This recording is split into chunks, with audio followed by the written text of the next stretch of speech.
राम जी को उनके बौद्धिक उद्बोधन सिमरकांत जी। नमस्कार सभी आदरणीय प्राध्यापक महोदयों को मैं सादर नमस्कार करता हूं। मैं स्वयं एक विद्यार्थी हूं आप सभी के सामने, और इस महान देशभक्ति के कार्य में आपने मुझे इस योग्य समझा कि मैं अपनी बात आप सबके सामने रख सकूं, तो उसके लिए मैं हृदय से आभारी हूं। मैं डॉक्टर रुचि घोष मैडम, दस्तीदार मैडम का भी आभारी हूं कि उन्होंने इतने महान विद्वज्जनों के सामने मुझे बात रखने के लिए आमंत्रित किया है। तो ज़्यादा समय ना लेते हुए, जैसा कि विषय है बाबा बिरसा मुंडा स्वधर्म से स्वराज के प्रणेता। अगर आप भारतीय इतिहास की अब तक जो हमारे सामने परिकल्पना सामने रखी गई है, अगर उसको देखें तो वो 3 भागों में हम उसको डिवाइड कर सकते हैं। एक जो फ्रीडम स्ट्रगल है, हम उसको बोल सकते हैं कि वो नगर केंद्रित है, जिसमें कि बाद के दौर में गांधीवादी जो विचार हुए वो नगर केंद्रित थे, और उसमें भी एक जो क्रांतिकारी विचार है वो नगर केंद्रित थे। दूसरी जो हमारी ऐतिहासिक स्वतंत्रता संग्राम रहा वो ग्राम केंद्रित है, जिसमें कि मूलतः हमारे जो किसान आंदोलन थे उनके बारे में बात बताई जाती है। एक बहुत बड़ा हिस्सा है जो कि अछूता रहा है इतिहासकारों से और लेखकों से, वो रहा है हमारा ट्राइबल फ्रीडम स्ट्रगल, जिन्हें हम वनवासी बोल सकते हैं। अगर आप भारत की टोपोग्राफी देखें, जब अंग्रेज भारत में आए, अगर उसकी आप डेमोग्राफी देखें, तो जो एक्सटेंशन था हमारे भारत का वो लगभग नाफा नॉर्थ वेस्ट फ्रंटियर जो है अफगानिस्तान के वहां से करीब से था, और वहां से अगर पूर्व में देखें तो इम्फाल नागालैंड यहाँ तक था, तो एक बहुत बड़ा स्ट्रेच था। नॉर्थ में अगर हिमालयन राइट्स को देखें तो ईस्टर्न घाट और वेस्टर्न घाट्स की हम बात करते हैं। जब आप इसको प्रॉपरली देखते हैं तो जितने भी हाईलैंड्स हैं और जितने भी भारत की सीमाएं हैं, उन सीमाओं पे निवास करने वाले लोग जो थे वो विशेषकर ट्राइबल्स थे। और जो ट्राइबल्स थे उनकी बाय फिलॉसफी अगर आप देखें तो भारत की रक्षा पहली रक्षा पंक्ति रहे हैं। चाहे वो अलेक्जेंडर का हमला रहा हो, उसमें भी अलेक्जेंडर को बहुत मुश्किलों का सामना करना पड़ा था ट्राइबल जो फर्स्ट लाइन ऑफ डिफेंस के मामले में। और आप सभी जगह देखें तो जितने भी हमारे एरिया रहे, हाईलैंड्स स्पेशली रहे, उन सभी में न्यूमरस मतलब अनगिनत ट्राइबल फ्रीडम फाइटर्स जो रहे हैं उन्होंने अपना योगदान दिया है। अब सवाल ये उठता है कि जब जनजाति गौरव दिवस की बात की जाती है तो बाबा बिरसा मुंडा को ही इतना विशेष महत्व क्यों दिया जाए, लोग प्रश्न करते हैं। उसके मैं 2 कारण कहना चाहूंगा। एक कारण तो ये है कि आज भी बाबा बिरसा मुंडा का जो आंदोलन था वो आज भी प्रासंगिक है, और दूसरी बात जो है कि उनका जो आंदोलन है उसे सबसे ज्यादा वाइडली मिसकोट और गलत तथ्यों के साथ लिखा गया है। उसमें दोनों तरफ के लोग हैं जिन्होंने उनको बहुत ही मिसकोट किया है, मिस रिप्रेजेंट किया है। तो ये 2 बातें बहुत जरूरी हैं जिस बात पे उनके ऊपर लिखना चाहिए कि वो एक तो आज इतने प्रासंगिक क्यों हैं, और दूसरा उनको मिसकोट जो किया गया है। तो अगर आप ये पूरा वॉर थिएटर देखें तो जो कहानी है वो स्टार्ट होती है ट्राइबल के स्ट्रगल के ऊपर। तो अगर आप हिस्ट्री उठाकर देखते हैं तो ट्राइबल अंग्रेजों के आने से पहले कभी भी सबड्यूड नहीं रहे हैं, वो हमेशा से इंडिपेंडेंट ही रहे हैं। अगर आप आईने अकबरी को उठाकर देख लें और आखिरी शाह आलम द्वितीय के समय कर अगर आप बैटल ऑफ बक्सर तक की बात देख लें, तो जो ट्राइबल एरिया था वो ट्राइबल एरिया कभी भी डायरेक्टली मुस्लिम डोमिनेंस के भी अंदर पूरी तरह से सबड्यूड नहीं था। मतलब वो मुस्लिम जो राजा थे उस वक्त, जो मुगल शासन था, उसमें भी पूरी तरह से उनके ऊपर कब्जा नहीं था। तो मतलब ये कहना गलत नहीं होगा कि अंग्रेजों के आने से पहले जो हमारा ट्राइबल बेल्ट है वो कभी भी किसी के सीधे तौर पे आधिपत्य में नहीं रहा है। इसलिए उनकी जो संस्कृति, भाषा, रिवाज, परंपराएं थी वो एक तरह से स्वतंत्र रही हैं। अब सवाल ये आता है जब अंग्रेज आते हैं तो उस थिएटर में कैसे ये चेंजेस होते हैं और उन चेंजेस पे कैसे ट्राइबल फ्रीडम स्ट्रगल इतने आगे आता है। तो मैं एक ज्योग्राफिकल एरिया पिन पॉइंट करना चाहूंगा जिसमें कि हमारे पूरा वॉर थिएटर हम बताएंगे। वो आप उसको अगर इमेजिन कर सकें तो कलकत्ता से भागलपुर, भागलपुर से बक्सर, बक्सर से जशपुर, जशपुर से उड़ीसा के जयनगर, और जयनगर से विशाखापट्टनम के अरकू होते हुए जो कोस्टल बेल्ट है, ये पूरा अगर आप इस बेल्ट को डीमार्केट करें तो ये पूरा ट्राइबल फ्रीडम स्ट्रगल का एक बेल्ट रहा है। मैं आई अगेन रिपीट, बंगाल के 24 परगना से लेके भागलपुर, भागलपुर से बक्सर, बक्सर से जशपुर, जशपुर से उड़ीसा के जयनगर, और जयनगर से जो आज का आंध्र प्रदेश का अरकू है, वहां से अगर आप देखें तो एक पूरा बेल्ट एक ट्राइबल फ्रीडम स्ट्रगल का एक गढ़ रहा है। और इसमें बहुत सारे फ्रीडम फाइटर हुए हैं। और बाबा बिरसा मुंडा यूं कहें कि उस फ्रीडम स्ट्रगल की आखिरी सबसे मजबूत कड़ी थे। सबसे पहले फ्रीडम फाइटर जिनको हम याद करना चाहेंगे वो तिलका मांझी थे, जिन्होंने बहुत जल्दी ही, मतलब अगर ये कहा जाए कि सबसे पहले अंग्रेजों के 1757 के बाद अगर सबसे पहला कोई ट्राइबल फ्रीडम स्ट्रगल हुआ तो तिलका मांझी का हुआ। और उसके करने के पीछे कारण ये था कि जैसे ही बक्सर की जो लड़ाई जब वो हारी गई शाह आलम द्वितीय के द्वारा, तो बंगाल, बिहार और उड़ीसा की जो दीवानी राइट्स थे वो अंग्रेजों के साथ चले जाते हैं। अब इसी के पैरेलल में अंग्रेजों के जैसे दीवानी राइट्स जाने के बाद से ही ट्राइबल फ्रीडम स्ट्रगल स्टार्ट हो जाता है। जैसे कि उसमें कहा जाए तिलका मांझी ने अपनी गुलेल से वहां के जो कमिश्नर थे उनको अपनी गुलेल से मार दिया था। तो यहां से हम कह सकते हैं कि अंग्रेजों के विरुद्ध ट्राइबल फ्रीडम स्ट्रगल की शुरुआत को हम मान सकते हैं।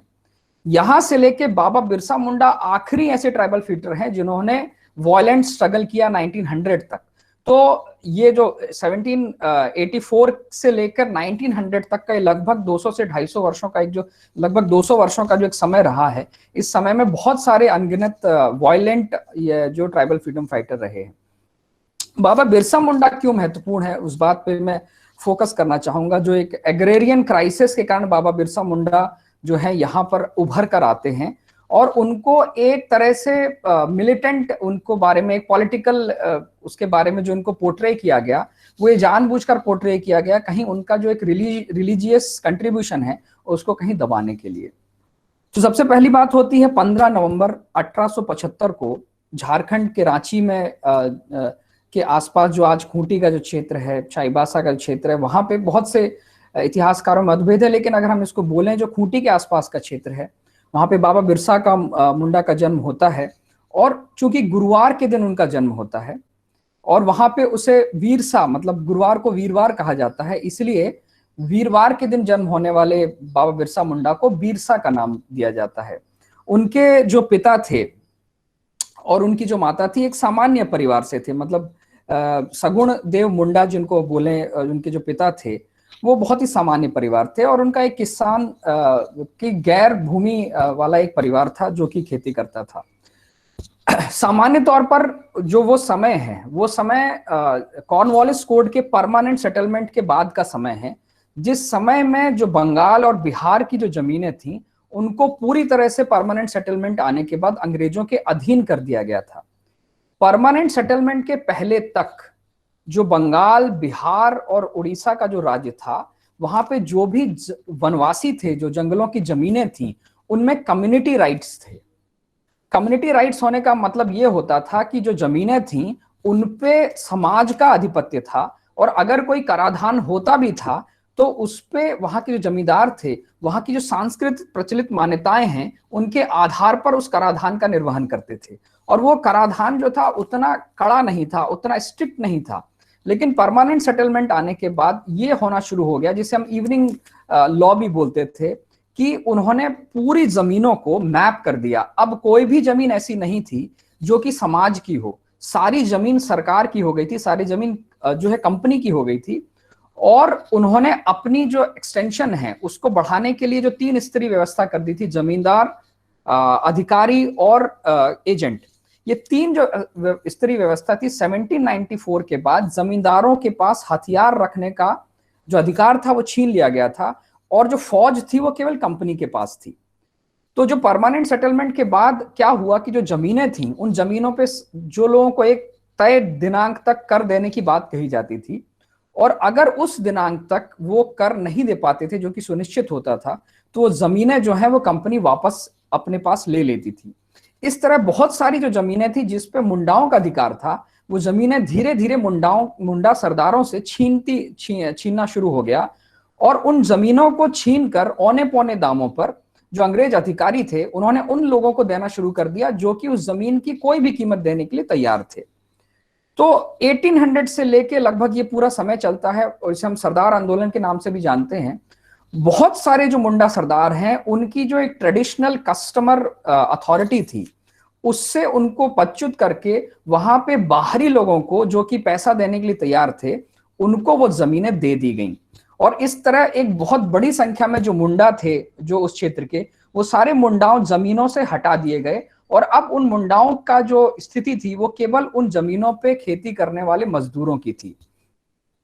तो इस तरह आप समझ सकते हैं कि 1770 के बाद ये मुंडा जो थे जमीनों से हटा दिए गए थे और अंग्रेजों के द्वारा लाए गए लैंडलॉर्ड्स, जो कि वास्तव में एक अंग्रेजी जमींदार ही थे, जो जो भी पैसे देते थे, और उनके पास खुद पैसे तो होते नहीं थे,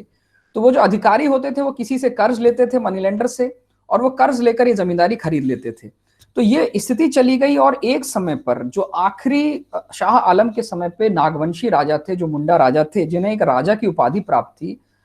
उन राजाओं की उपाधि वाले मुंडाओं को अब मतलब एक तरह से जमीन बेगार के तौर पर काम करने की उनकी एक पहचान हो गई, जिन्हें खूंट कटीदार जो एक राइट्स थे उनसे भी उन्हें वंचित कर दिया। खूंट कटीदार मतलब कि जो भी खूंट हटाएगा जंगल से, उसे उस जमीन को बोने का अधिकार प्राप्त होगा। तो उनके जो खूंट कटीदार राइट्स थे वो सारे राइट्स मुंडाओं से छीन लिए गए। तो एक तरह से धीरे धीरे जो मुंडाओं के अंदर एक गरीबी और उनसे जमीनों का जो अधिकार छीन लिया गया, इसके तहत सारे मुंडाओं में और सारे उस जो क्षेत्र में जो बैटल ऑफ वॉरफील्ड है ट्राइबल थिएटर का, उसमें एक तरह से आंदोलन की आग उबलने लगी। तो ये भी बाबा बिरसा मुंडा का जो बचपन रहा वो भी इसी तरह से एक बहुत ही गरीब बचपन रहा। उनके पिता को मजदूरी के लिए एक गांव से दूसरे गांव जाना पड़ा। अब उस समय पे जो बात थी, जो लेबर कोड था, उस समय लेबर कोड ऐसा था कि अंग्रेजों ने जो पॉलिसी अपनाई थी, उस पॉलिसी को हम बोल सकते हैं KCD, मतलब हम बोल सकते हैं आइदर किल और कन्वर्ट और डिस्प्लेस। तो ये जो लोग भी इस तरह से अंग्रेजों का विरोध करते थे, उन्हें 1871 के क्रिमिनल ट्राइब्स एक्ट के द्वारा उन्हें या तो मार दिया जाता था बिना किसी आंदोलन के, या तो फिर उन्हें बोला जाता था कि आप उनके तहत, मतलब 1833 का जो कोड आया चार्टर एक्ट के बाद, आप या तो कन्वर्ट हो जाएं तो आपको सारी सुविधाएं दी जाएंगी, या तो फिर आपको डिस्प्लेस कर दिया जाता था उस जगह पर जहां पर भी किस तरह का स्ट्रगल ना हो। तो जो किल कन्वर्ट डिस्प्लेस की थ्योरी थी, उसके तहत बाबा बिरसा मुंडा का जो परिवार था उसे कन्वर्ट भी होना पड़ा और डिस्प्लेस भी होना पड़ा। तो सबसे पहले तो बाबा बिरसा मुंडा को दाऊद मुंडा उनका नामांकन किया गया और उनके पिता का भी जो नामांतरण कर दिया गया, उन्हें एक नई पहचान दे दी गई और उन्हें उस जगह से एक दूसरी जगह पर भेज दिया गया। तो वहां पर उनके पिता मजदूरी करते थे, उनके चाचा भी मजदूरी करते थे, और बाबा बिरसा मुंडा को एक लूथेरियन जर्मन मिशन में एक उनके स्कूल में वहां पे दाखिला दिला दिया गया। तो वो पहली जो प्राथमिक मैट्रिक शिक्षा है वहां पे उन्होंने शुरुआत की, और चूंकि बाबा बिरसा मुंडा बहुत ही तीव्र बुद्धि के थे, उन्होंने बहुत जल्दी वहां की जो भाषा है, जो अधिकारी वहां की भाषा बोलते थे, उन्होंने उसको समझा। इसी समय पर सरदार आंदोलन भी अपने चरम पर था, और सरदार आंदोलन जो अधिकारी हैं उनसे अपने निगोशिएशंस की बात करना चाहते थे, परंतु सबसे बड़ी समस्या ये थी कि जो सरदार आंदोलन के प्रणेता जो लोग अगुआ थे, उन्हें अधिकारियों की भाषा समझ नहीं आती थी और अधिकारियों को मुंडारी भाषा समझ नहीं आती थी। तो उन्हें तीव्र तीक्ष्ण बुद्धि के ऐसे किसी बालक की आवश्यकता थी जो मुंडा सरदारों की बात को अधिकारियों के सामने रख सके। तो वो उसी तलाश में जाते हैं, और वहां पे जो छात्रावास था जिसमें बाबा बिरसा मुंडा पढ़ते थे, वहां पर जाके उनके जो अधिकारी थे, जो वहां के जो पादरी थे, उनसे वो संपर्क करते हैं और उनसे कहते हैं कि उनकी एक आवश्यकता और बहुत शांतिपूर्ण ढंग से अपनी बात वहां के उनके सामने रखना चाहते हैं। तो वो तो सहज पहले तो मान जाते हैं उस बात को, और इसके तहत वो अनुमति देते हैं बाबा बिरसा मुंडा को कि आप सरदार आंदोलन में अधिकारियों के सामने इन मुंडा सरदारों की बात को रखें। तो जब वो सरदार उनकी बात को रखते हैं तब तक तो ठीक है, लेकिन धीरे धीरे बाबा बिरसा मुंडा को भी समझ में आने लगता है कि किस तरह से कैसे जो मुंडाओं की जमीन है, राइट्स को किस तरह से छीन लिया जा रहा है, और अंग्रेजों के जो टूल हैं, जो अंग्रेजों के एजेंट्स हैं, वो कैसे बाहरी लोगों को सस्ते दामों में उनकी जमीनें दे रहे हैं, और वहां पे मुंडा सरदारों को उनके एक तरह से गुलाम की तरह काम करना पड़ रहा है। तो ये बैठकों का दौर चलता है, और लगभग 3 महीने बाद बाबा बिरसा मुंडा जो हैं वो उन सभी के सामने बहुत प्रमुखता से अपनी बात रखते हैं, और एक जो बैठक होती है जिसमें ये बात निकल कर आती है कि अगर अंग्रेज सरदार जो हैं, अंग्रेज अधिकारी जो हैं, वो अगर मुंडा सरदारों की बात नहीं मानते हैं तो मुंडा सरदार जो हैं अपना हथियारबंद संघर्ष शुरू करेंगे। तो जो पादरी हैं उनको भी कुछ जो उनके बीच के ही लोग हैं ये सूचना देते हैं कि जो बाबा बिरसा मुंडा नाम का जो बालक है, ये अपने बीच के लोगों को ये बात बता रहा है कि हमें संघर्ष वाली क्रांति करनी चाहिए। तो पादरी इस बात को जो है वो बहुत आड़े हाथों लेते हैं, उनकी बहुत खिंचाई की जाती है और उनको बोला जाता है कि अगर तुम इससे नहीं हटते हो तो तुम्हें स्कूल से निकाल दिया जाएगा। ये बातें जब होती हैं बाबा बिरसा मुंडा को, तो उन्हें तब वो बहुत कम उम्र में ये बात कहते हैं, जिसे एक नारे के तौर पर भी माना जाता है कि साहब साहब टोपी एक। ये जो साहब साहब टोपी एक की बात बाबा बिरसा मुंडा ने बहुत कम उम्र में कर दी थी, और उसका तात्पर्य ही ये था कि जो साहब की टोपी है, इसमें 3 साहबों की एक बात कर रहे हैं। एक साहब की बात वो कर रहे हैं जो सेना के अधिकारी साहब हैं, वो एक साहब की टोपी एक है। और दूसरे साहब जो हैं, जो पादरी साहब हैं, जो उनके स्कूल में जो रहते हैं, उनके जो मिशन के जो साहब हैं, उनकी टोपी। और तीसरी जो एजेंट्स हैं, जो उनसे जमींदारी कराते हैं, उनसे जो क्रैश कॉप्स कराते हैं, उनके जो एजेंट हैं, इन तीनों की टोपियां एक ही हैं, साहब साहब टोपी एक। तो अब बाबा बिरसा मुंडा अपने बीच में, सरदारों के बीच में अपना ये जो एक तरह से आंदोलन है, उनको जन चेतना शुरू होती है, उसकी शुरुआत कर देते हैं। लेकिन अभी भी उन्हें विद्यालय से नहीं निकाला जाता है। तो जो वहां के पादरी होते हैं, उन्हें लगता है कि कहीं ना कहीं ये जो बालक है, अब ये भटक रहा है, हमारे जो मिशन की जो शिक्षा दीक्षा है उससे भटक रहा है। तो उन्हें एक विशेष कक्षा में दाखिला दिलाया जाता है, जिसका उद्देश्य ब्रेन वॉश करना होता है। और बाबा बिरसा मुंडा का जो स्वधर्म था, उनके जो पूर्वजों का धर्म था, अब उन्हें उनके धर्म के बारे में बुराई करनी जाती है, और उन्हें एक तरफ से जो एक पवित्र पुस्तक का जो धर्म है, उसके बारे की स्ट्रिक्ट शिक्षा दीक्षा दी जाने लगती है। तो जिससे कि बाबा बिरसा मुंडा को बहुत एक तरह से आक्रोश आता है कि मतलब हम तो जमीन जंगल की बात कर रहे हैं, इसमें हमारे धर्म की बुराई की बात कहां से आती है। तो जब बाबा बिरसा मुंडा इसका प्रतिशोध करते हैं और उस पवित्र पुस्तक की कुछ बातों को ये बताते हैं कि हमारे पूर्वज जो धर्म है उसमें तो ये बातें पहले से हो चुकी हैं, और आप जो बात बता रहे हैं वो तो हमारे यहाँ पहले से कही जा चुकी हैं, तो इन बातों में जब समानता है तो फिर आप हमारे पूर्वजों के धर्म की बुराई क्यों कर रहे हैं, या उसे छोड़ने के लिए क्यों कर रहे हैं। और जो उनके पूर्वजों का धर्म था, जिसमें कि जो शिव बोंगा और चंडी बोंगा, जो बोंगा मतलब होता है कि पवित्र आत्मा, तो जो शिव बोंगा और चंडी बोंगा है, इनको पूजने की जो कार्यक्रम उनके छात्रावास में होते थे, उन पर प्रतिबंध क्यों लगा दिया गया है। तो ये जो एक नैसर्गिक बात थी बाबा बिरसा मुंडा के मन में, कि जो हमारे ऊपर आर्थिक शोषण है, राजनीतिक शोषण है, वो तो ठीक है, वो हम समझ सकते हैं कि एक विदेशी ताकत जो होती है, उसे अपने चलाने के लिए राजनीतिक और आर्थिक शोषण की आवश्यकता होती है। परंतु ये धार्मिक शोषण क्यों? धार्मिक शोषण से उनका क्या लाभ होगा, और इस धार्मिक शोषण से हमारे समाज के जो पूर्वज के धर्म हैं उसकी क्या हानि होने वाली है। इन बातों का उनके दिमाग में एक तरह से कह सकते हैं कि चिंतन मनन शुरू हो जाता है, और वो अपने ही जो उनका स्कूल था वहां पर ही इस पवित्र पुस्तक और अपने धर्म की आपस की बातों को एक तरह से तर्कपूर्ण ढंग से काटना शुरू कर देते हैं। तो ये बात जो है मिशन के अधिकारियों को, पादरियों को जब पता चलती है, तो वो इससे बहुत गुस्सा होते हैं और तत्काल प्रभाव से बाबा बिरसा मुंडा को अपने स्कूल से बाहर निकाल देते हैं। अब चूंकि स्कूल से बाहर निकाल दिया जाता है, तो इस बात से उनके जो पिता और उनके चाचा हैं वो भी बहुत दुखी होते हैं, क्योंकि उस समय पर इतनी गरीबी थी, इतनी एक तरह से अकाल की जैसी स्थिति थी कि उनके पास अपने बच्चों को खिलाने के लिए भी भोजन नहीं था। तो जब ये वापस आते हैं तो ये कहा जाता है कि तुमने क्यों इस तरह का विरोध किया, तुम्हें स्कूल से बाहर निकाल दिया गया, अब तुम्हें कौन शिक्षा देगा। क्योंकि जब एक आपको मिशन स्कूल से बाहर निकाल दिया जाता था तो आपको किसी और स्कूल में दाखिला देने की मतलब अनुमति नहीं होती थी। तो इस बात पे बाबा कहते हैं कि मुझे जरूरत नहीं है, क्योंकि वहां पर हमें कोई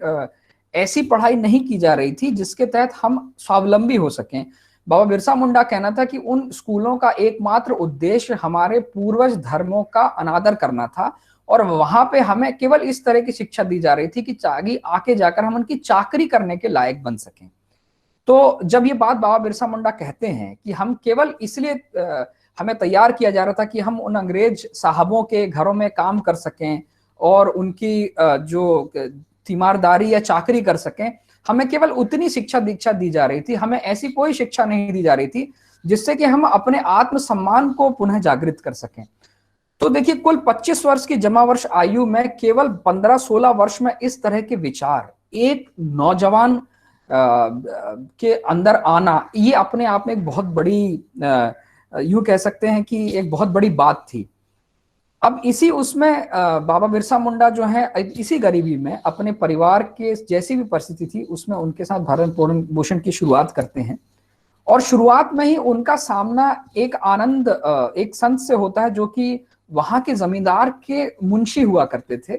और सुबह के शाम के बाद वो शाम को प्रवचन दिया करते थे। और प्रवचन जो थे उनके मूलतः वहां के जो पूर्वज धर्म है, स्वधर्म है, उसके ऊपर दिया करते थे। और उनका नाम आनंद पांडे था, या आनंद पांड के नाम से भी उनको कहा गया है। तो बाबा बिरसा मुंडा जब शाम को काम से लौटते थे तो उन्हें आनंद पांडे से उनकी भेंट हुई, और उनकी भेंट में एक तरह से तर्क वितर्क वार्तालाप में उनकी भेंट हुई। तो बाबा बिरसा मुंडा ने जब उनसे तर्क वितर्क किया और अपने धर्म स्वधर्म के बारे में और अपने जो जनजाति धर्म के बारे में जब उनसे तर्क किया और कहा कि इस धर्म में और आप जो बात कर रहे हैं उसमें क्या समानता है, तो जो आनंद पांडे थे उन्होंने ये कहा, उन्होंने बताया कि आपका जो धर्म है वो ही हमारा भी धर्म है। और उन आनंद पांडे और उनके वार्तालाप में ये बात समझ में आई कि आज उस समय का जो मुंडाओं का धर्म था वो वास्तव में एक तरह से परिष्कृत वैष्णव पंथ है, जिसके तहत सुचिता और शक्ति ये दो बातें उसकी केंद्र हैं। अगर आप मुंडाओं के प्रतीक को देखें तो सफेद और लाल झंडे की वो पूजा करते हैं। सफेद झंडा जो है वो शुचिता का प्रतीक है, मतलब जो व्यक्ति की शुचिता है उसका प्रतीक है, और जो लाल झंडा है वो शक्ति का प्रतीक है। तो आप देखें कि जो मुंडा हैं, जो पूरा झारखंड है, वो सफेद और लाल रंग का जो झंडा, और उनके जो कपड़ों में भी सफेद और लाल रंग की बात करते हैं, तो वो शुचिता का प्रतीक है। और उन दोनों के बीच में आपस में एक बहुत अच्छा संवाद होता है, और उनके ही प्रेरणा से ही बाबा जो बिरसा मुंडा है वो अपने पूर्वजों के द्वारा स्थापित धर्म की, स्वधर्म की बारे में और जानकारी इकट्ठा करने के लिए जगन्नाथपुरी से लेके चाईबासा से लेके वहां पर जितने भी मुंडाओं के पवित्र स्थान थे उन सब की यात्रा करते हैं। और रोहता में जाकर वो घोषणा करते हैं कि हम यहाँ पर एक पवित्र धागा, जिसे हम जनेऊ बोल सकते हैं या यज्ञोपवीत बोल सकते हैं, उसके तहत एक पवित्र भूमि का सीमांकन करते हैं और बोलते हैं कि यहाँ से मैं अपने धर्म की शुरुआत करता हूं, और ये हमारे पूर्वजों का धर्म है, ये मेरा स्वधर्म है। तो इस तहत बाबा वहां पे अपने स्वधर्म की शुरुआत करते हैं, और अपना वहां से स्वधर्म से स्वराज की साहब साहब टोपी एक जो उन्होंने संदेश दिया था उसको स्थापित करने की बात वो शुरू करते हैं। बहुत धीरे धीरे बाबा बिरसा मुंडा अपने अनुयायी बनाते हैं। वो सबसे पहले 12 अपने अनुयायी घोषित करते हैं, और शिव बोंगा और चंडी बोंगा, और इसके तहत उन्होंने अपने नए पहान घोषित किए। क्योंकि अभी जो समस्या थी कि जो उस वक्त पर जो मिशन था, लूथेरियन मिशन था, जो 1833 के बाद आया था, उन्होंने जो मुंडाओं के पुराने जो पहान थे उनको मतांतरित कर अपनी ओर सम्मिलित कर लिया था, और वो जो पहान थे वो मुंडाओं के जो धर्म है उसकी रक्षा नहीं कर रहे थे, वो एक तरह से जो मतांतरित धर्म है उसका प्रचार कर रहे थे। तो बाबा बिरसा मुंडा ने अपने सबसे पहले 12 पहानों को स्थापित किया, और उन 12 पहानों को 12 दिशाओं में भेजा कि वो बाबा बिरसा मुंडा का जो संदेश है स्वधर्म से स्वराज का, उस संदेश को सभी ओर प्रचारित करें। तो लगभग ये बात 1891 से लेकर, अगर हम बोल सकते हैं, 3 से 4 वर्ष तक लगभग बाबा बिरसा मुंडा अपने धर्म का प्रचार करते हैं। और उनकी कीर्ति इतनी हो जाती है कि उनके एक आवाज पर 5 से 6 हजार लोग उनकी जो प्रवचन है उनको सुनने आते हैं। तो उस समय पे तत्कालीन तौर पर जो लूथेरियन मिशन था उसके प्रमुख फादर हॉफमैन हुआ करते थे। ये देखें, फादर हॉफमैन बहुत जरूरी कड़ी हैं, क्योंकि अब जितने भी फैक्ट्स आपके सामने रखे जाएंगे या जितने भी फैक्ट्स बाबा बिरसा मुंडा के नाम पर हैं वो 3 स्रोतों से प्राप्त होते हैं। सबसे पहला स्रोत तो यह है फादर हॉफमैन का स्रोत है, दूसरा जो स्रोत है कमिश्नर स्ट्रीट फील्ड का है, और तीसरा जो वहां के खूंटी के जो दारोगा हैं उन जो समय समय पर बदलते गए, इन तीन लोगों के ही रिटन डॉक्यूमेंट्स के आधार पर बाबा बिरसा मुंडा के बारे में हमारे सामने चीजें रखी गई हैं। और ये जो तीनों सोर्स हैं, चाहे वो फादर हॉफमैन हो, चाहे कमिश्नर स्ट्रीट फील्ड हो, या ही वहां के जो खूंटी के दरोगा हो, ये तीनों एक तरह से कंबाइंड थे और साहब टोपी एक को ही रिप्रेजेंट कर रहे थे। और इन तीनों ने जितना भी बाबा बिरसा मुंडा के बारे में लिखा है वो पूरी तरह से दूषित बातें हैं, पॉल्यूटेड हैं, और वो एक पर्टिकुलर एंगल से लिखी गई बातें हैं। तो अब इस सीन में फादर हॉफमैन आते हैं, और फादर हॉफमैन आने की वजह ये थी कि 41 उन्होंने जो आउटपोस्ट स्थापित किए थे, जो लूथेरियन मिशन था, आउटपोस्ट मतलब जो प्रचार के लिए जो आउटपोस्ट थे, उन आउटपोस्ट में बाबा बिरसा मुंडा के प्रभाव से जो संख्या है वो 100 से घटकर मात्र 10% रह गई थी। तो उनके लिए बहुत कठिन समस्या थी कि ऐसा क्या कारण था कि लगभग 41 आउटपोस्ट में, जहां पे हजारों लोग आया करते थे प्रेयर्स के लिए रविवार के दिन, वहां पे उनकी संख्या अचानक घट के 10% क्यों रह गई। तो उन्होंने जब अपने मातहत जो उनके रेवरेंट्स थे उनको जब भेजा, तो उन्होंने बताया कि कोई एक धर्म प्रचारक है जो अपने आप को प्रभु का संदेश देने वाला व्यक्ति बोलता है, उसके जो प्रचारक हैं वो यहाँ आकर बात कर रहे हैं कि हमें अपने पूर्वज धर्म को पुनः स्थापित करना है, और हमारा जो प्रकृति पूजक धर्म है, शिव बोंगा और चंडी बोंगा का जो धर्म है, अगर आप उसको नहीं पूछते हैं तो आपको मुंडा कहलाने का कोई अधिकार नहीं है। तो ये बात जब फादर हॉफमैन को आती है तो उन्होंने उस बात की वो की, और उन्होंने कहा कि कैसे कोई इतने ऑर्गेनाइज्ड वे में एक तरह से धर्म प्रचारक बन सकता है। तो वो ये बात की घोषणा जो है लिखते हैं, चिट्ठी लिखते हैं दरोगा को और कमिश्नर को, बोलते हैं कि भाई ऐसे तो हमारा जो मिशन है, हम पहाड़ों में, और ये बात फादर हॉफमैन लिखते हैं जो अभी भी उपलब्ध है आर्काइव्स में, कि इन पहाड़ों में और इन जंगलों में हम बड़ी मुश्किल से मलेरिया से लड़ते हुए हजारों लोगों को मतांतरित कर रहे हैं, और अचानक ये लोग जो हैं वो अपने स्वधर्म की तरफ वापस चले जा रहे हैं एक व्यक्ति के उपदेश के द्वारा। तो ये जो फादर हॉफमैन है, इनका जब संदेश जाता है तो ये आग्रह करते हैं कि आप जो है उनको गिरफ्तार करिए। तो जो पुलिस अधिकारी होते हैं वहां के, वो कहानी लिखते हैं, चिट्ठी लिखते हैं कि भाई इसके बारे में इंक्वायरी की जाए। तो एक एजेंट जो है वो अपने खुफिया दल के द्वारा यहाँ पे भेजते हैं, और वो जब इंक्वायरी करते हैं बाबा बिरसा मुंडा से, तो ये बात समझ में आती है, क्योंकि बाबा बिरसा मुंडा एक स्कूल में उतना तो उन्होंने अध्ययन कर ही लिया था, और उन्होंने साफ बात कही थी कि मैं अपने पूर्वजों के स्वधर्म का प्रचार कर रहा हूं, और ये एक शांतिपूर्वक प्रचार है, इसमें कहीं से भी किसी प्रकार का कोई भी ब्रिटिश हुकूमत या किसी तरह का क्रांति या किसी को नुकसान पहुंचाने वाला कोई विचार नहीं है, और हमें सभी को अपने धर्म को मानने की पूरी आजादी है। तो वो अपनी रिपोर्ट वापस लिखते हैं कमिश्नर को कि हम इनको गिरफ्तार नहीं कर सकते हैं, क्योंकि ये जो पूरा आंदोलन है एक शांतिपूर्ण आंदोलन है। तो लेकिन इस आंदोलन से उनके जो अनुयायी थे वो मुंडा सरदार थे, और मुंडा सरदार जो चूंकि अपने जमीन जो उनसे लूट ली गई थी उसके लिए वैसे बहुत एक तरह से आक्रोशित थे, और वो बहुत तरह से तीर कमान हथियारों को लेकर संगठित हो रहे थे। तो वो फिर से लिखते हैं कि ये आदमी के ऊपर आप मुकदमा नहीं चला सकते, लेकिन इसके जो अनुयायी हैं वो अपने आप में एक बहुत यूं कहें कि संगठित हैं, और वो एक हथियार बंद क्रांति कर सकते हैं। तो फिर भी इसका कोई असर नहीं होता है, और जो फादर हॉफमैन के कहने पर ही कुछ लोग परिवर्तित होकर कुछ उपद्रव मचाते हैं, और उस उपद्रव में एक कांस्टेबल की मतलब वो कांस्टेबल जब हत्या करते हैं उस कांस्टेबल की मृत्यु हो जाती है। तो गया मुंडा करके एक व्यक्ति होता है, उसको, उसके बेटे को और उसकी पत्नी को गिरफ्तार कर लिया जाता है, और उस पर जब मुकदमा चलाया जाता है तो ये बोला जाता है कि बाबा बिरसा मुंडा के कहने के कारण इसने कांस्टेबल को मारा, जबकि ये दो घटनाएं बिल्कुल अलग अलग थी। और इस कारण बाबा बिरसा मुंडा को 1895 में गिरफ्तार कर लिया जाता है। उन पर राष्ट्रद्रोह आईपीसी 353 की धारा और 504 लगा दिया जाता है, और इसकी सजा उस वक्त मात्र 2 साल थी। तो बाबा बिरसा मुंडा को 2 साल की सजा होती है। परंतु जब बाबा बिरसा मुंडा जेल में जाते हैं तो उससे पहले तो वो एक क्षेत्रीय एक साधारण से नौजवान युवा थे, लेकिन जब वो जेल में जाते हैं तो जेल में जाने के कारण उन्होंने जो अपनी शिक्षा दीक्षा अपने अनुयायियों को दी थी वो और भी तीव्र हो जाती है, और जब तक वो जेल में रहते हैं तब तक उनकी जो सभाएं थी उनके अनुयायियों के द्वारा उनमें संख्या और बढ़ने लगती है,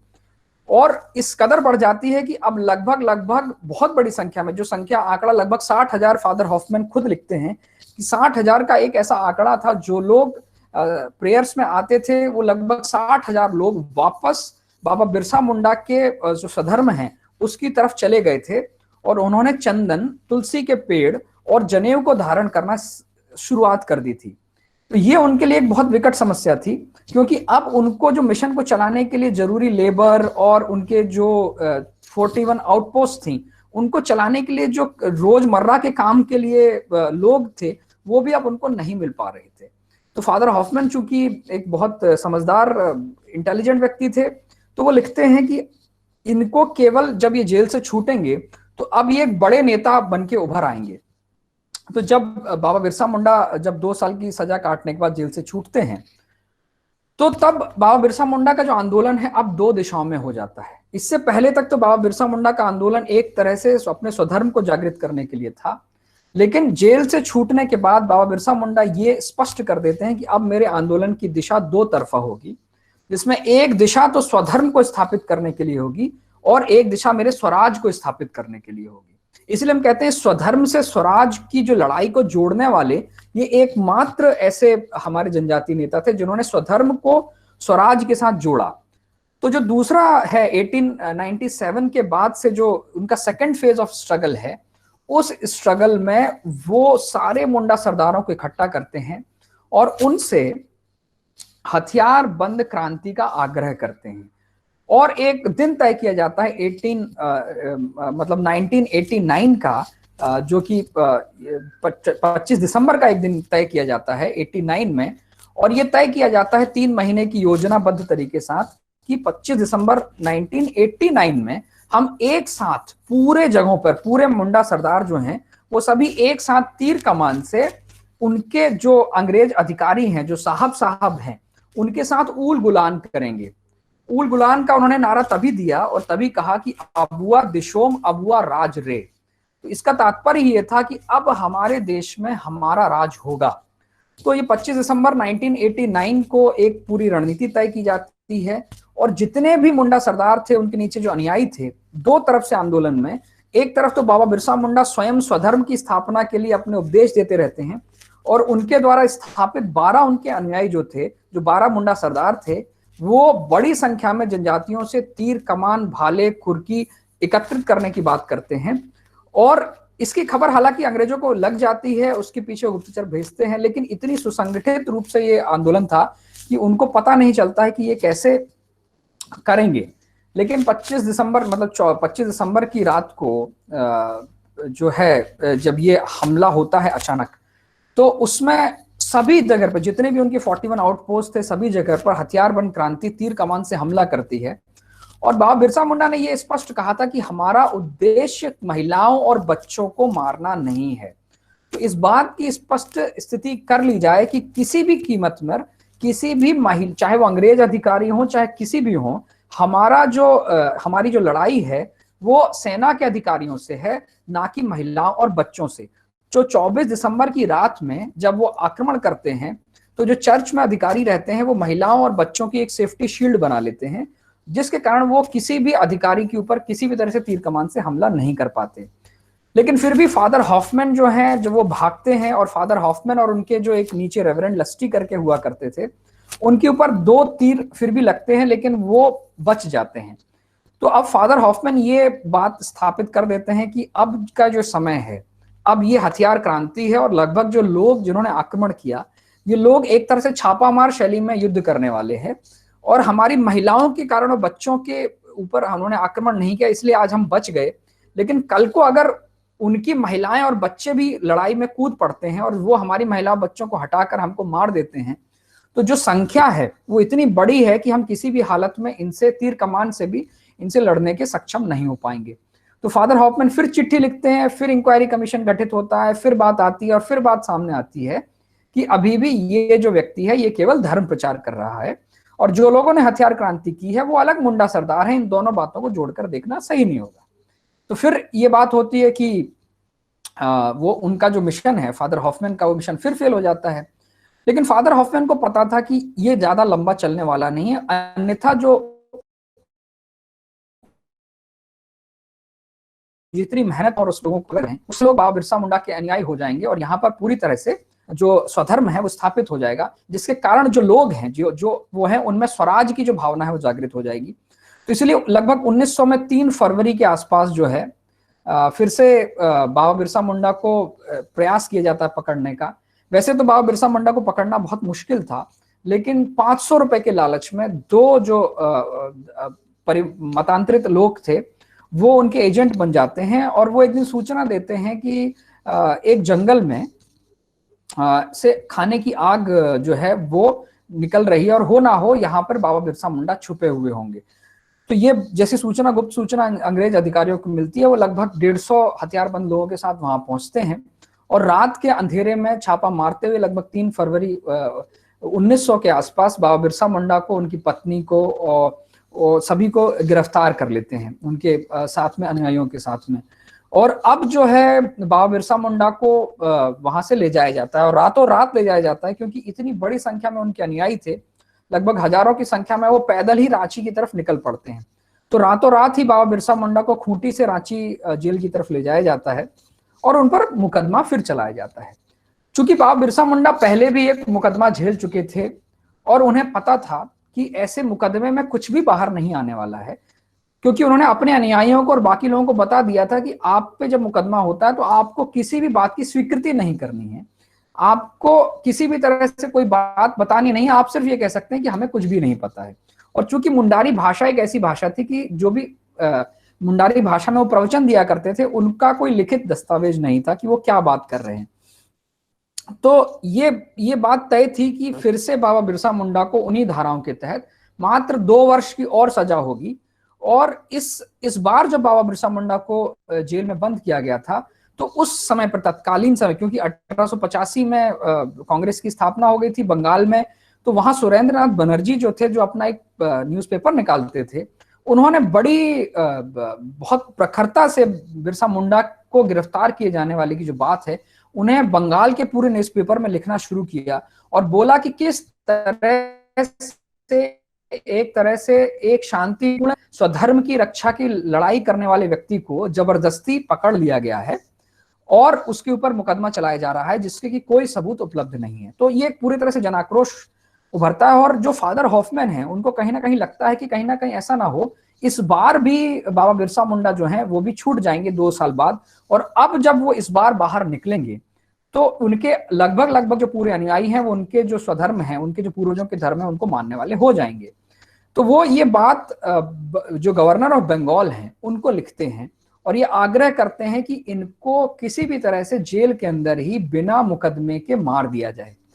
अब चूंकि बंगाल ऑफ गवर्नर जो है वो सीधे तौर पर ये काम नहीं कर सकते थे, क्योंकि वो जो कुछ भी पत्राचार होता था वो एक तरह से जो कोर्ट ऑफ बंगाल था उसके तरफ भी वो प्रीवी होते थे, तो प्रत्यक्ष रूप से वो ये नहीं कर सकते थे। तो फादर हॉफमैन फिर चर्च ऑफ इंग्लैंड को चिट्ठी लिखते हैं और ये बात कहते हैं कि अगर इस व्यक्ति को पकड़कर नहीं मारा गया तो हम यहाँ पर जो पूरा हमारा लूथेरियन मिशन है और जितना मिशन है वो पूरी तरह से समाप्त हो जाएगा। तो चर्च ऑफ इंग्लैंड के दबाव में फिर जो गवर्नर हैं उनके ऊपर दबाव बनता है और ये खुफिया तौर पर एक रणनीति बनती है कि बाबा बिरसा मुंडा को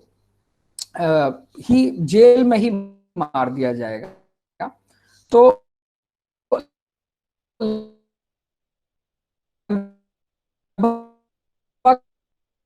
7 जून बिरसा मुंडा जो है वो खत्म हो जाएंगे। लेकिन चूंकि बाबा बिरसा मुंडा एक अपना स्वयं का तपोबल था, तो वो स्लो पॉइजन के बाद भी बाबा बिरसा मुंडा है वो उल्टी कर देते हैं और जो पूरा जहर है वो बाहर निकाल देते हैं और उसके बाद भी वो बच जाते हैं।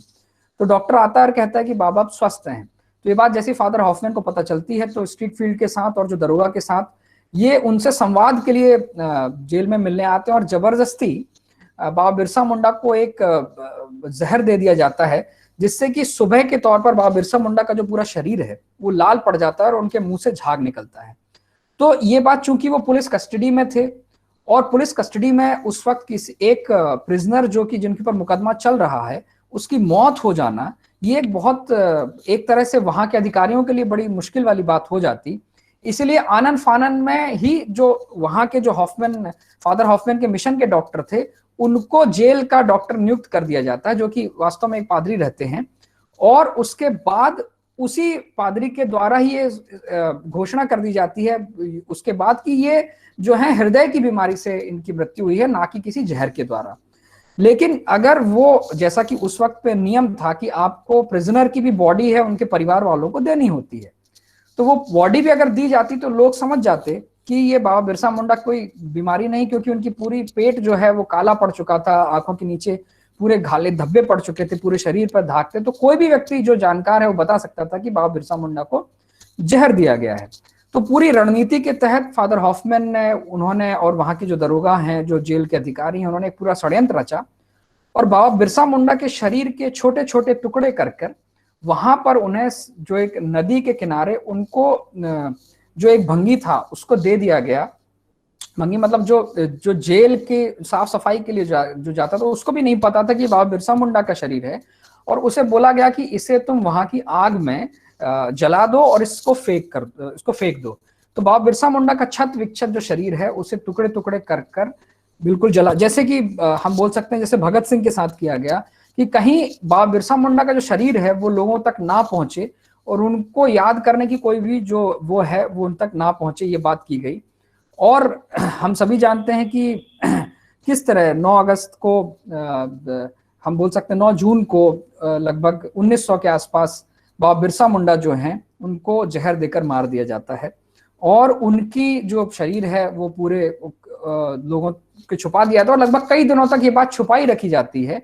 कि बाबा बिरसा मुंडा को जहर देकर मार दिया जाता है। तो सभी जगह दूरों पर जो सुरेंद्रनाथ बनर्जिया थे या जो बाकी लोकल लोग थे जो कि एक तरह से इनके समर्थक थे, क्योंकि एक उन लोगों ने बात को रखा भी, सामने भी लाया, लेकिन जो नुकसान होना था वो हो चुका था, और एक बहुत बड़ा आक्रोश था। अब जो लुथेरियन मिशन के पास काम था कि जो लोग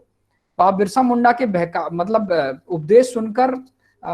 छोड़ के जा चुके थे उन लोगों को किस तरह वापस लाया जाए। तो वो 2 महीने के समय में बड़ी मनगढ़ंत कहानियां रची गई, जिसमें कि एक कहानी की बात आपको कहीं लिखित में भी रहेगी कि बाबा बिरसा मुंडा ने एक कब्र से एक मुंडा महिला के हथियार मतलब गहने चुराकर पैसे लिए गए। दूसरी कहानी की गई जो सिंहभूमि के पहाड़ पर जब बिरसा मुंडा के अनुयायियों पर गोली चली थी, तो बाबा बिरसा मुंडा ने उनको कहा था कि तुम गोलियों के सामने चले जाओ, तुम्हारे शरीर में कुछ नहीं होगा। तो ऐसी बहुत सारी मनगढ़ंत कहानियां ऐसी रखी गई जिसमें कि ये बात लोगों को बताई जाए कि बाबा बिरसा मुंडा पागल थे, बाबा बिरसा मुंडा को ये समझ नहीं थी, और उनके कहने पे ही बिरसा जो मुंडा लोग हैं उनकी बहुत सारे मुंडाओं की जो है मृत्यु हुई। और ऐसी बहुत सारी मनगढ़ंत कहानियों को प्रचारित किया गया। और फादर जो हॉफमैन है उन्हें एक बात समझ में आई कि जब तक अब वो मुंडा भाषा नहीं सीखेंगे तब तक इन मुंडाओं के बीच में धर्म प्रचार करना बहुत मुश्किल होगा। इसलिए फादर हॉफमैन पहली मुंडारी डिक्शनरी लिखते हैं, जो भी आप देख सकते हैं कि वो मुंडारी भाषा की पहली डिक्शनरी लिखते हैं, और उस डिक्शनरी के आधार पर ही पवित्र पुस्तक को मुंडा भाषा में पहले तो ओल्ड टेस्टामेंट को और बाद में फिर पवित्र पुस्तक को ट्रांसलेट किया जाता है, और लगभग एक पूरा आंदोलन खड़ा कर दिया जाता है, जो कि ये बात बताने के लिए होता है कि जो बाबा बिरसा मुंडा का जो धार्मिक आंदोलन है वो किसी भी तरह से कोई बहुत बड़ा आंदोलन नहीं था, और उनकी जो क्रांतिकारी योजना थी वो बहुत ही छोटे पैमाने की क्रांतिकारी योजना थी। लेकिन अब जो लोगों में आक्रोश तो था ही कि उनकी जमीनों के कारण ये जो साहब की टोपी एक है, तो उसके लिए कैसे हम तो नहीं जाएंगे, ठीक है हमारा धर्म आप कर दें, लेकिन लोगों में जमीन जो लूट रहे थे वो तो अंग्रेज ही थे। तो फादर हॉफमैन की एक योजना होती है जिसमें आप छोटा नागपुर टेनेंसी एक्ट आप जिसको जानते हैं, तो बाबा बिरसा मुंडा के प्रभाव को किस तरह कम किया जाए, इसीलिए आगे चलकर छोटा नागपुर टेनेंसी एक्ट जो है वो फादर हॉफमैन ही ड्राफ्ट करते हैं और लोगों को बताते हैं कि देखिए किस तरह से एक मिशन ने छोटा नागपुर टेनेंसी एक्ट सबके सामने रखा, और इस एक्ट के तहत हमने मुंडाओं को जमीन के अधिकार दे दिए हैं। लेकिन देखा जाए तो वास्तव में वो जमीन के अधिकार थे एक और एक्ट को छुपाने के लिए थे, जो कि कोल बेरिंग एक्ट था। उस कोल बेरिंग एक्ट को छुपाने के लिए छोटा नागपुर टेनेंसी एक्ट दिया था, क्योंकि उस वक्त पर उन्हें बहुत बड़ी संख्या में लोगों को डिस्प्लेस करना था, और उस डिस्प्लेसमेंट के लिए बहुत जरूरी था कि वो जो कोल बेरिंग फील्ड्स हैं उन फील्ड से ये जो मुंडा लोग हैं वो वहां से डिस्प्लेस कर दिए जाएं। इसलिए लोगों के सामने एक तरफ तो छोटा नागपुर टेनेंसी एक्ट रखा, लेकिन जो कोल 1 मिलियन टन होता था उस छोटा नागपुर टेनेंसी एक्ट के बाद वो लगभग 60 से 70 मिलियन टन कोल का उत्खनन करने जाने दिया गया। तो जो उनकी पॉलिसी थी किल, कन्वर्ट और डिस्प्लेस, उस पॉलिसी के तहत ये स्थापित किया गया कि जो फादर हॉफमैन हैं, आज भी खूंटी में गिरजाघर के बाहर उनकी एक आदमकद प्रतिमा है और बहुत बड़े महानुभाव लोग उन पर जाके माला अर्पण करने जाते हैं। तो ये बात अब लोगों के सामने आ रही है कि कौन जिम्मेदार था बाबा बिरसा मुंडा की जहर देकर निशंस हत्या करने में। ये बातें अब फैक्ट्स हैं, अवेलेबल हैं। और जो बाबा बिरसा मुंडा का आंदोलन था कि जब आप स्वधर्म को मान लेंगे तो जल जंगल जमीन की लड़ाई आप तभी लड़ सकेंगे जब आप स्वधर्म को मान लेंगे, क्योंकि जो नया धर्म था वो ये कहता था कि इस नदी पहाड़ जंगल को तो एक दिन में बनाया गया है, आपको नदी पहाड़ को पूजने की अनुमति नहीं है। तो बाबा बिरसा मुंडा कहना था कि जो जो भी नया धर्म है वो जब आपको जल जंगल जमीन को पूजने की अनुमति नहीं देता है, आपके जो पुरखा बोंगा है, मतलब जो पूर्वजों की आत्माएं हैं, उनको पूजने की अनुमति नहीं देता है, शिव बोंगा और चंडी बोंगा को पूजने की अनुमति नहीं देता है, तो ऐसा धर्म जो है वो आपकी जल जंगल जमीन का भी रक्षा नहीं कर सकता। अगर आप चाहते हैं कि आपको स्वराज की प्राप्ति हो तो आपको सबसे पहले स्वधर्म को अपनाना होगा। जैसे ही आप स्वधर्म को अपनाएंगे तो शिव बोंगा और चंडी बोंगा जो हैं वो स्वतः ही आपको आपकी जल जंगल जमीन को आपको प्रदान कर देंगे। तो ये एक छोटा सा डिस्कोर्स है। और इसके बाद आगे बोला जाए कि फादर हॉफमैन की एक प्लानिंग थी कि आगे फ्यूचर में कोई और बिरसा मुंडा पैदा ना हो जाए, इसीलिए उन्होंने ये एक प्लान एक्शन स्वीकृत कराया कि जो भी ब्राइट मुंडा स्टूडेंट हों उनको सीधे तौर पर स्कॉलरशिप दी जाए और उन्हें इंग्लैंड पढ़ने भेज दिया जाए, ताकि दोबारा इस जमीन पर कोई और बिरसा मुंडा पैदा ना हो। और इसका सबसे बड़ा एक उदाहरण है जयपाल सिंह मुंडा, जो कि बिरसा मुंडा के खत्म होने के मात्र 4 साल बाद 5 साल बाद पैदा होते हैं। और जैसे ही उनकी प्रतिभा को उनके स्कूल में उनके जो वो पता करते हैं और सीधे ही बोल दिया जाता है कि ये कहीं अगला बिरसा मुंडा ना पैदा हो जाए, इसलिए उसको उठाकर तुरंत एक तरह से वहां से उठाकर ब्रिटेन भेज दिया जाता है। उसको पूरी तरह से विधिवत शिक्षा दीक्षा दी जाती है, पूरी तरह से तैयार किया जाता है। और जब भारत की आजादी होती है, कॉन्स्टिट्यूशनल सभा में ये बात आती है कि किस तरह से जनजातियों का जो स्वधर्म है उसे एक पुस्तक का जो पवित्र धर्म है वो खत्म कर रहा है, उसे बचाने के लिए जयपाल सिंह मुंडा रेवरेंड खासी के साथ मिलकर एक पूरा षड्यंत्र रचते हैं। और भारत के संविधान का जो आर्टिकल 342 है, जो बाबा साहब अम्बेडकर ने कहा था कि जिस तरह 341 में जो भी जनजाति हैं अपना स्वधर्म छोड़ चुके हैं उन्हें जनजाति कहलाने का अधिकार नहीं होना चाहिए, तो किस तरह से रेवरेंड खासी के साथ जयपाल सिंह मुंडा और जो बाद में चलकर हमारे एसबीआई के और बाद में फाइनेंस मिनिस्टर भी हुए, उनके साथ मिलकर किस तरह एक षड्यंत्र रचते हैं और ये स्थापित करते हैं कि किसी भी तरह से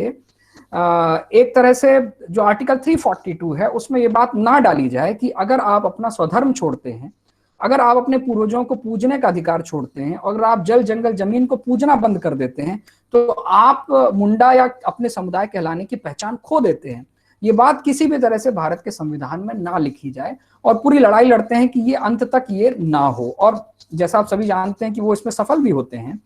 और बाद में फिर जयपाल सिंह मुंडा किस तरह से स्पीच देते हैं कि मैं एक आदिवासी हूं और ये है,